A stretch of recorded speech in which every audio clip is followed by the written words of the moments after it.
8 साल की शालू अपनी गरीब माँ सुनीता के साथ एक छोटी सी झोपड़ी में रहती थी।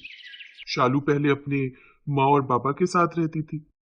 उन तीनों की जिंदगी अच्छी चल रही थी, लेकिन एक रोज कुछ ऐसा हुआ कि उनकी जिंदगी ही बदल गई। उसके पिता बिरजू ट्रेन में चना चाट बनाकर बेचते थे। एक रोज जब वो ट्रेन के दरवाजे पर खड़ा था, तभी उसका पैर लड़खड़ाया और वो चलती हुई ट्रेन से नीचे गिर गया और ट्रेन के नीचे आने से उसकी मौत हो गई। उसकी कटी हुई लाश घर आई तो सुनीता सदमे से बैठ गई। अपने बाबा की लाश देखकर शालू बोली, बाबा, बाबा ये क्या हो गया आपको बाबा? उठो ना। माँ, बाबा को बोलो ना उठने के लिए। लेकिन सुनीता की तो जैसे दुनिया ही उजड़ गई। इस सदमे से बाहर आने में सुनीता को महीना भर लग गया। फिर उसे अपनी बच्ची का ख्याल आया, मुझे अपनी बच्ची के लिए कुछ काम करना ही होगा। सुनीता इधर उधर काम की तलाश में गई तो उसे एक घर में बर्तन धोने और साफ सफाई का काम मिल गया। महीने की 3,000 तनख्वाह उसे मिलने लगी। एक रोज जब वो अपना काम खत्म करके घर लौट रही थी, तो रास्ते में एक बिल्डिंग बन रही थी। जैसे ही वो उस बिल्डिंग के पास से गुजरी, अचानक वो बिल्डिंग गिर गई और सुनीता उसकी चपेट में आ गई। उसके सर और कमर पर गहरी चोट आई। वो बच तो गई, लेकिन अब उसने हमेशा के लिए बिस्तर पकड़ लिया। हे भगवान, ये तूने मुझे अपनी बेटी पर कैसा बोझ बना दिया।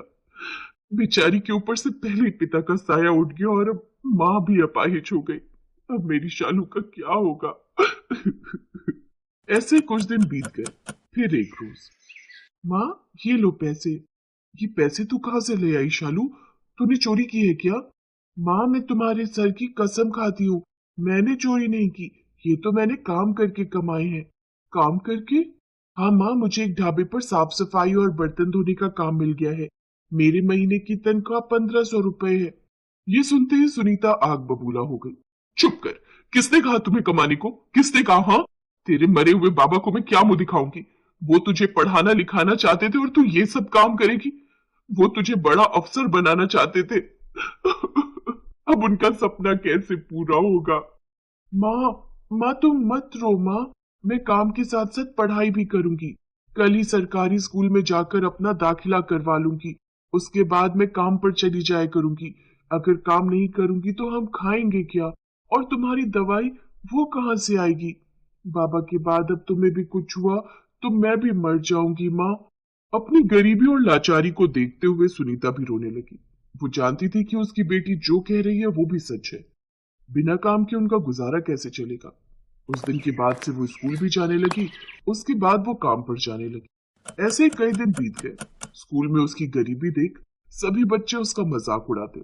देखो तो इसको, ये फटीचर कैसी बनकर आती है। इसको देखकर तो लगता है ये किसी भिखारी की बेटी है। बिल्कुल ठीक कहा। लंच में देखा नहीं था, 2 सूखी रोटी लाई थी, वो भी नमक के साथ।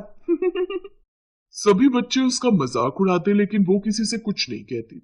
वो अपनी माँ को भी ये सब बातें नहीं बताती, क्योंकि वो जानती थी कि वो अपनी माँ से ये एक बात करेगी तो वो भी परेशान हो जाएंगी। सारा दिन कोल्हू के बैल की तरह काम करते करते नन्ही शालू थक जाती और रात को चटाई पर लेटते ही उसे नींद आ जाती। ऐसे ही कुछ दिन बीत गए। फिर एक रोज, सभी बच्चे ध्यान से सुनो, कल 26 जनवरी का प्रोग्राम है और सभी बच्चों को स्कूल में सफेद रंग की साफ सुथरी यूनिफॉर्म पहननी है और झंडा भी लाना है। एक बड़े मंत्री हमारे चीफ गेस्ट बनकर आएंगे और खासकर तुम शालू, ये फटीचर वाले गंदे बदबूदार ड्रेस पहनकर मत आ जाना। सभी बच्चे हंसने लगे। शालू शर्मिंदा हो गई। घर आकर वो काम पर चली गई। फिर रात को वो घर लौटी। मैं नई सफेद वर्दी कहाँ से लाऊं? माँ की दवाई और घर का राशन लाने में ही पैसे खत्म हो गए। ऐसा करती हूँ, इसी वर्दी को अच्छे से धो लेती हूँ।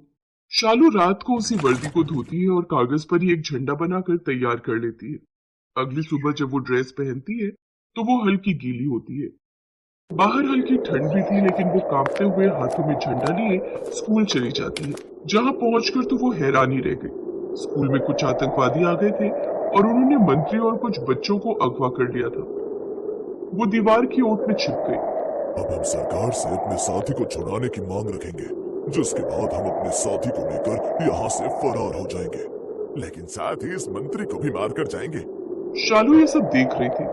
तभी उसकी नजर गणतंत्र दिवस में बनने वाले उस भोजन की तरफ गई जो सबके लिए तैयार हो रहा था। वो चुपके से उस ओर गई और वहां से मिर्च का पाउडर उठा लाई।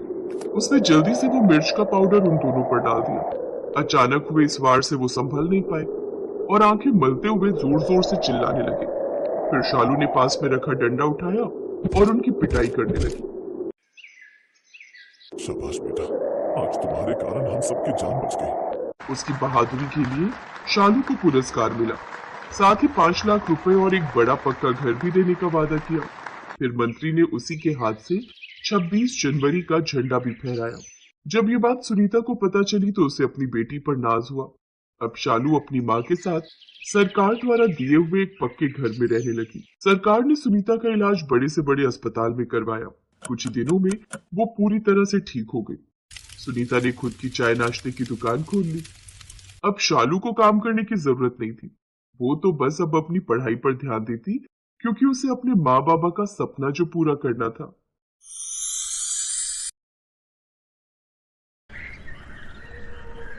सुनीता मिस्टर शर्मा के घर काम करती है। शर्मा जी स्वभाव के बहुत दयालु और मिलनसार व्यक्ति हैं। शुक्रिया साहब, आपने मेरे दीपक का एडमिशन इतने बड़े स्कूल में करवा दिया। आपका मुझ गरीब पर बहुत बड़ा एहसान है। कोई बात नहीं सुनीता, बल्कि अच्छा ही है। दीपक अच्छे स्कूल में पढ़ लिख जाएगा तो बड़े होकर वो तुम दोनों का सहारा बनेगा। इसमें शुक्रिया की कोई बात नहीं। अच्छा मालिक, अच्छा मेम साहब, चलती हूँ। मम्मी, मैं ये सब क्या सुन रहा हूँ? दीपक मेरे स्कूल में एडमिशन ले रहा है। अब वो हमारी नौकरानी सुनीता का बेटा मेरे स्कूल में और मेरी क्लास में पढ़ेगा। मैं ये कभी बर्दाश्त नहीं कर सकता। क्या करूं बेटा, तेरे पापा तो बहुत ही सीधे हैं। जरा सा सुनीता ने उनके आगे 4 आंसू क्या बहा दिए, उन्होंने फौरन स्कूल के प्रिंसिपल को फोन मिला दिया। वो दीपक अपने स्कूल में फर्स्ट आया था, इसलिए उसे आसानी से तेरे स्कूल में एडमिशन मिल गया। बाकी तू चिंता मत कर, उस दीपक को मुंह लगाने की कोई जरूरत नहीं है। रितु, तुम अपने बेटे को ये क्या पट्टी पढ़ा रही हो? ऐसी बातें कौन सिखाता है? दीपक हमारे घर काम करने वाली सुनीता का बेटा है, तो इसमें हर्ज क्या है? उसे भी पढ़ने का पूरा हक है। उसके पिता बीमार रहते हैं, दोनों पति पत्नी इतना नहीं कमा पाते। अगर हमने दीपक का एडमिशन करवा भी दिया तो पढ़ लिख कर अपने माता पिता का सहारा बनेगा। हमें तो खुश होना चाहिए कि हम किसी की मदद कर रहे हैं। अरे हर किसी की मदद ही करते रहेंगे क्या? कुछ तो सोचना चाहिए। अगर दीपक क्लास में हमारे बेटे रोहन से आगे निकल गया तो कभी सोचा है? वैसे भी मैंने सुना है 5th क्लास में अपने स्कूल में फर्स्ट आया था। मैंने रोहन को कह दिया है कि उससे डरने की जरूरत नहीं है, वो अपनी पढ़ाई पर ध्यान दे। हमारा रोहन किसी से कम थोड़ी है। अगले दिन से सुनीता का बेटा दीपक भी स्कूल जाने लगा, पर रोहन दीपक के साथ अच्छा व्यवहार नहीं करता था। 26 जनवरी आने वाली थी। रोहन की क्लास में भी सब बच्चे रिपब्लिक डे की तैयारी कर रहे थे। बच्चों, 2 दिन बाद गणतंत्र दिवस है। आप सब बच्चे चार्ट पेपर पर 26 जनवरी के लिए सुंदर ड्राइंग बनाकर लाओगे। जिन बच्चों की ड्राइंग सबसे अच्छी होगी, उन बच्चों को प्रिंसिपल मैम की तरफ से इनाम दिया जाएगा। इसलिए आप सब पूरी मेहनत के साथ ड्राइंग बनाने की तैयारी शुरू कर दीजिए। देखना पीयूष, सबसे सुंदर ड्राइंग मैं ही बना कर लाऊंगा। ओए दीपक, सुन, एडमिशन तो तूने मेरी क्लास में ले लिया, पर याद रख, तू मेरे से आगे इस स्कूल में नहीं बढ़ सकता। पहले वाले स्कूल में तो तू फर्स्ट आ गया, पर यहाँ हर चीज में सिर्फ रोहन फर्स्ट आता है। कोई बात नहीं रोहन, अगर तुम जीते तब भी मुझे इतनी खुशी होगी जितनी मुझे अपने जीतने पर होगी। यार रोहन, तो इस दीपक से इतना चिढ़ता क्यों है? ये तो तेरे से बहुत अच्छे से बात करता है। तू जानता भी है ये मेरे घर काम करने वाली नौकरानी का बेटा है। ये लोग बहुत गरीब हैं, इतने फटे हुए कपड़े पहनते हैं, इतने पुराने से टूटे हुए घर में रहते हैं ये लोग। एक दिन इसकी मम्मी काम पर नहीं आई थी तो मैं मम्मी के साथ देखने गया था। बहुत अंदर गंदी सी गलियों में जाकर इनका घर है, सारी झुग्गी झोपड़ी बनी हुई है वहां। सचमुच बहुत बदबू आ रही थी। अच्छा हुआ तूने मुझे बता दिया, मैं तो रोजाना नहाकर आता हूँ और कभी कभी ये मेरे साथ लंच भी कर लेता है। अब तो मैं इसके साथ बिल्कुल भी बैठकर लंच नहीं करूंगा, नहीं तो मेरे पास से भी बदबू आने लगेगी। रोहन और पीयूष की बातें सुनकर दीपक की आंखों में आंसू आ जाते हैं, पर वो अपने आप को संभाल लेता है। घर जाकर दीपक अपनी मम्मी सुनीता से कुछ पैसे मांगता है। मम्मी, मुझे स्कूल में गणतंत्र दिवस पर चित्र बनाकर ले जाना है। मुझे थोड़ा सा सामान खरीदना है। पापा से पैसे मांग लूं क्या? नहीं नहीं दीपक, पापा से मत मांग। काम से थके हुए हैं, सोने दे। मैं शाम के बर्तन करने जा रही हूँ, मालकिन से कुछ रुपए उधार ले आऊंगी, तू परेशान मत हो। अच्छा बेटा, कुंडी लगा ले, मैं थोड़ी देर में आती हूँ। सुनीता काम पर जाती है। वो जैसे ही कुछ रुपए उधार मांगती है, मालकिन रितु उसे ताने देने लगती है। ये ले पकड़, पूरे 100 रुपए हैं, इस महीने की तनख्वाह में से काट लूंगी। और हाँ, जो स्कूल फीस के पैसे जमा करवाए थे वो भी इस महीने से तनख्वाह में से काटने शुरू कर रही हूँ। मम्मी मुझे पता है दीपक मेरे से अच्छी ड्राइंग नहीं बना सकता। आप फालतू में ही सुनीता आंटी को 100 रुपए पकड़ा रही हो। सुनीता आंटी, देखना कंपटीशन मैं ही जीतूंगा। तो और क्या, मेरा बेटा किसी से कम थोड़ी है। इतनी बढ़िया जगह से ड्राइंग सिखाई है मैंने अपने बेटे को। बहुत अच्छी ड्राइंग करता है मेरा रोहन। सुनीता रोहन की बातों पर मुस्कुरा देती है और 100 रुपए लेकर घर लौट आती है। दीपक 26 जनवरी के लिए चित्र बनाने का सामान खरीद लाता है और एक बहुत ही सुंदर चित्र तैयार करता है। उधर रोहन भी अपनी ड्राइंग बना रहा था। अगले दिन सब बच्चे स्कूल में अपना अपना चार्ट पेपर लेकर पहुंचते हैं। रोहन अपना चार्ट पेपर घर पर ही भूल जाता है। पीयूष, अब मैं क्या करूंगा? मुझे कुछ समझ नहीं आ रहा।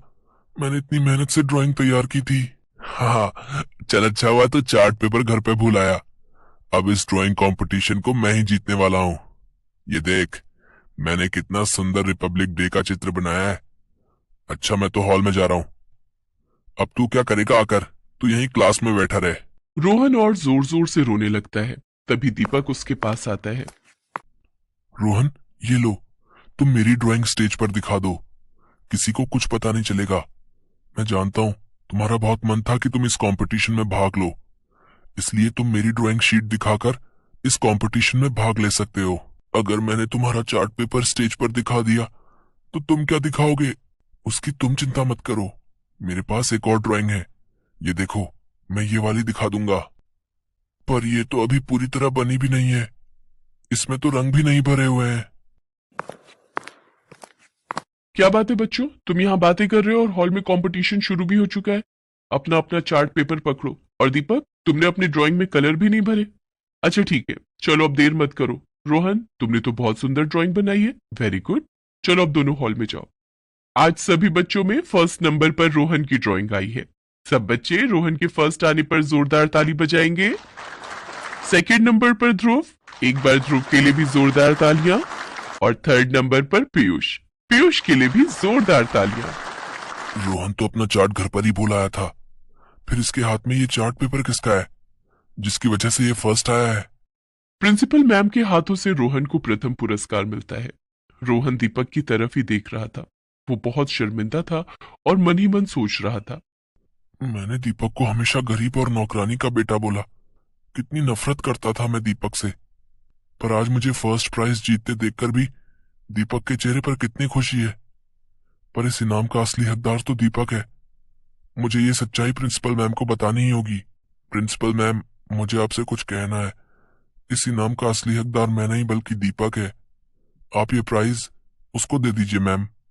मैं तो अपना चार्ट पेपर घर पर ही भूल आया था, पर दीपक ने मुझे अपना चार्ट पेपर दे दिया। ये ड्राइंग दीपक ने की है। रोहन सारी बात हॉल में मौजूद टीचर्स और बच्चों के सामने कहता है। प्रिंसिपल मैम रोहन की ईमानदारी पर बहुत खुश होती है। एक ट्रॉफी रोहन के लिए भी लाई जाए। तुम दोनों हमारे स्कूल का गौरव हो। God bless you both. इसके बाद स्कूल में 26 जनवरी के लिए कार्यक्रम प्रस्तुत होते हैं।